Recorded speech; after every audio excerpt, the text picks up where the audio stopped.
Hi everyone, hope you're doing great. So I will try to pack 84 slides into 20 minutes. Okay, are you ready? I'm talking today about Nordic deep tech and how I believe that it will save the world. So first of all, a couple of deep tech companies that I'm currently involved with, either as a founder or advisor, investor, board member. All of them from the Nordics, all of them building technology that is changing the world. In the Nordics, we have the engineering culture already to change the world. We have some of the best engineers in the world, and we also have some great ideas, bold ideas, ideas that can shape the way we live. But somehow we have these preconceived ideas of how the world works, which are partially preventing us from getting to our full potential. And I do want to change some of these preconceived ideas today. So the first fact that I want to establish is that small deep tech teams of engineers can beat the 100 billion euro giants and the corporations. You don't need to have the same resources. 20 engineers beat 2,000 engineers every single day in real life. Secondly, it is feasible to bootstrap a deep tech company without VC money. Of course, it's easier with the VC money, but if you don't have any, it is completely possible, and I'm going to establish this today. And third, nothing prevents you from building a global brand from right here. You don't need to go and relocate to the US. You don't need to do any of that. You can build it from right here. And so these three facts I will go through here. And one more thing is that naive approach to changing the world is the one that I've seen work, meaning you believe in your idea, you pursue it with all of your energy, and then you just make it happen. So let me demonstrate these these three facts with four companies where I happen to have some insider knowledge, so I can tell more than maybe from the outside. And each one of them will most likely reach unicorn status in the next 18 months. So let me start with my day job. As mentioned, I'm a founder and CEO at a company called Donut Lab. It's a mobility industry with a market size of 4 trillion euros. And we've become known for our motors, which are right here. They were announced at CES in January, and they took the industry by storm. So let's go deep into the deep tech of Donut Lab motors. Well, first of all, it's not just motors. We are building a complete EV platform with motor, with battery, with control units and software, basically enabling the car manufacturers to build competing products that they have not been able to build before. But if we go specifically to our motors, they have 2 times more torque and 2 times more power than the second best motor in the world. Now, there's a lot of companies who spent billions or tens of billions to try to build the best motors, and we beat them to it. Secondly, it's more than 50% cheaper to manufacture our motors compared to equivalent best motor in the world. Now, this is massive. Automotive industry is trying to save 50 cents on a camera. Now, if you can save thousands of euros, that redefines the playing field. And so this picture here shows you how unfair the technology is. The power density, how many kilowatts, i.e. how many horsepower per kilogram you have on the y-axis, on the top is better, and torque density, how many newton meters per kilogram is on the right. And as you can see, our motors are alone there in the top corner, in the right. But this is not everything that Donut Lab has been able to build. Our upcoming new battery technology in January will completely reshape the industry. Let's talk about traction. Currently, Donut Lab is engaged with more than 50 top automotive OEMs with combined revenues of over 2 trillion euro to license our technology to challenge the Teslas and BYDs of the world with higher margins. How could a small company out of Nordics come and do this to the whole industry? And that's not all. In addition, there's over 300 other OEMs in other industries, from elevators to wind turbines, construction, mining, home appliances, you name it, that are also interested to license this technology. And all of these engagements are unsolicited, somebody reaching out to us and saying that we want your technology. And current open sales pipeline of the company is over 1 billion euro. Now, how could this be achieved? Well, with the Nordics skill set, with the technology know-how, just a team of around 25 engineers, total of 40 people, and also bootstrapped. When I say no VC money, I mean no institutional investor-led round, mainly private individuals, high net worth individuals, family offices, and at the current valuation of over 200 million. So it is completely possible to create world-changing technology companies with deep tech out of the Nordics. Let's go into another one. So previous to Donut Lab, I was founder of Verge Motorcycles. This many may already know. Motorcycle industry has a market size of over 120 billion euros. And what Verge has done is building the most capable electric motorcycle in the world in every aspect: performance, range, charge time. And this was also built by a small team out of Nordics, originally with zero industry background.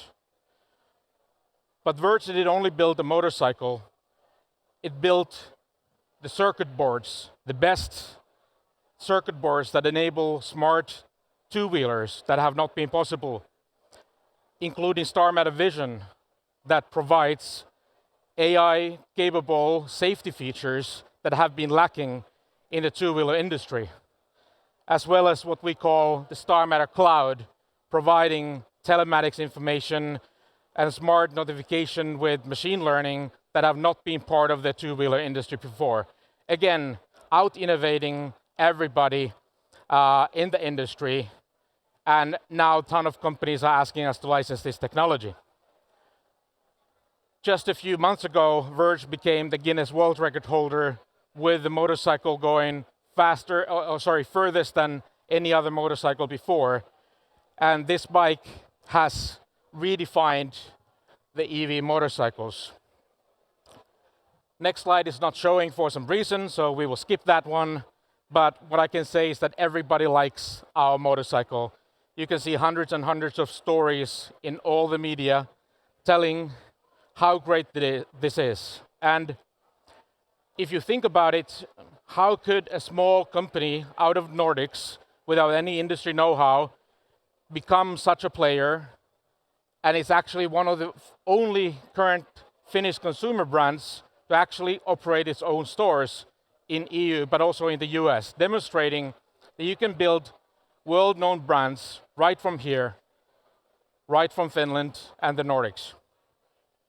Here's a couple of pictures of our stores. But not only is Verge building a consumer brand, Verge is also licensing the technology to other two-wheeler companies. Verge Next is the two-wheeler technology platform that Verge has built, which allows you to create all types of two-wheelers, from scooters to mopeds to utility bikes and various sizes of motorcycles. And right now, Verge is in negotiations with global OEMs representing more than 2/3 of the motorcycle industry to license the platform. And if everything goes as planned, Verge would become the industry standard of how two-wheelers are built, almost like USB. Again, the core technology built with around 20 engineers. The theme repeats: bootstrapped, no VC money, and currently valued at over 200 million. This next company, I'm not involved, but I'm an advisor and investor in the company, and I will tell a story. This company is called Stingbase.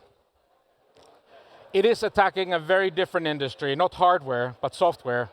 And it's attacking the cybercrime industry, which is, according to FBI, over 10 trillion euro in losses globally. And what Stingbase is doing is going after the cyber criminals. All organized cybercrime is transnational, which means that if somebody steals 5 bitcoins from you tomorrow, they are unlikely from Finland. And this, in principle, makes it almost impossible to solve these crimes, because your local police does not have authority to go after the bad guys. And because of this, only 5 out of 100,000 cases globally are ever investigated. So good luck if somebody stole money from you. And AI is pushing this further to 10 or 100x the volume. What Stingbase has built is world's first AI-driven crime investigation platform capable of solving crimes with over 80% resolution rate instead of 500 out of 100,000. It's doing it at the speed that is more than 100 times that of humans alone, and it has infinite scale because it's AI. So 90% of the work that humans are doing today is done by AI. It is currently led by former senior FBI, Department of Justice, and other executives, but it was founded right here in Finland, and it's all Nordic tech. In addition, Stingbase has established what is called Stingforce, a coalition working together, public-private partnership to stop the organized crime that is growing rapidly. And Stingbase has built the world's first secure communications and collaboration platform for law enforcement, federal agencies, and private crime-fighting units globally. Now, this is huge impact. Europe, Asia, Africa, US, built by a small team of less than 20 engineers, completely bootstrapped, no VC money, currently valued at 100 million plus. Again, the story repeats. It's completely doable. You can do it. We can do it. Final example is a company where I'm a chairman and investor, but I'm not actively involved in the company. But I know some insights, so I will share them to you. It is called Asilab, and it's building something for the AI industry. AI industry is over 1 trillion euro and growing fast, as we all know. What Asilab is building is the world's first self-evolving AI with over 10 patent families covering all the areas of self-evolving AI. Now, why is this important? Well, if we look at the evolution of AI, we started from small machine learning models. Then a few years ago, through ChatGPT, the big models, big large language models and so forth, were made very popular. And in the last year, the industry has seen that that's not the way to go. We have reached a ceiling. We have to do something else to create very smart AI. And that has brought to agentic models and agentic workflows. But that's not yet it. We are on our steps to evolution. And the question is, what comes after? Well, we have a good hint about what could come after right in the computer and networking industry. It's exactly the same thing happened. You went from early mainframes to personal computer. The LAN networks were the agentic workflows, and we all know what came after. That is the internet.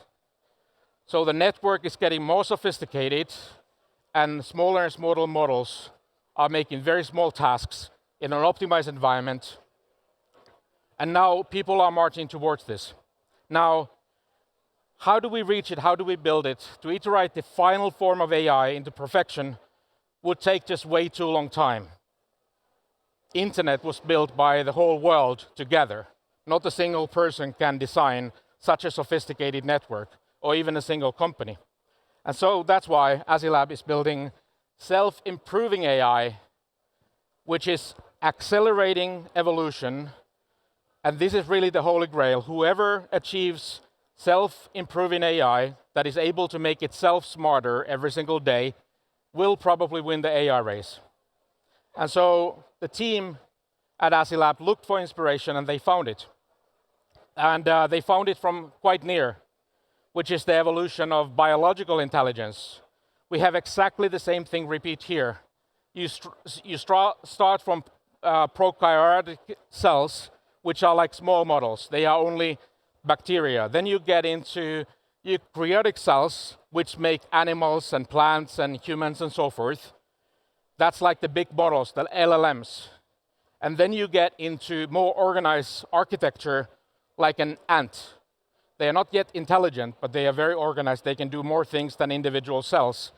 And finally, you get to the human brain, which is the final form.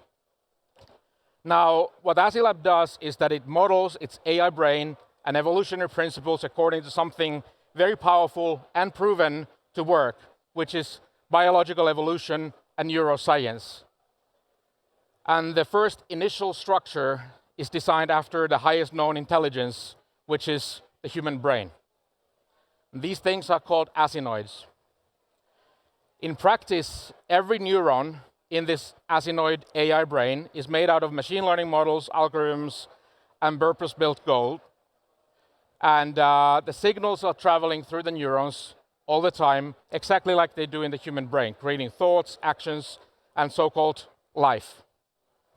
Here's a picture of the brain scanner looking at the parietal lobe of one individual asinoid, and right there is your ChatGPT 4.0. So that shows you the effect of the network and what it can do. So with this, you can forget everything about AI. With self-evolution comes learning, thinking, observability, and also control, which are some of the things that the open AIs of the world, unfortunately, are today neglecting. What does this mean in practice? There's an industry standard benchmark called Longbench version 2. And right here was an asinoid that came out of the box, didn't have any training data, got already to the level of Gemma 3, which is quite good.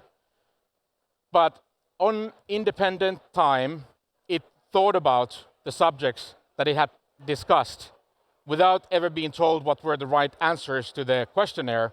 And 2 hours later, it got 30% better results independently, getting to the level of ChatGPT 4.0 after spending around €2 worth of electricity.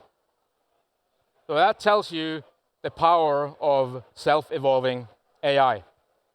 Again, team of 20 engineers, bootstrapped with no VC money, and currently valued at over 300 million. So through these different case studies, I just want to establish the 3 things that I mentioned in the beginning. Small teams beat big teams every single time. VC money is great, but if you don't have it, you can still bootstrap your deep tech company. And third, you don't need to move to anywhere to create a global brand. You can make global brand and global impact from right here in the Nordics. I have a few more seconds, so I will go to key principles of winning. In my experience, as I said, great small engineering teams beat the big players every single day.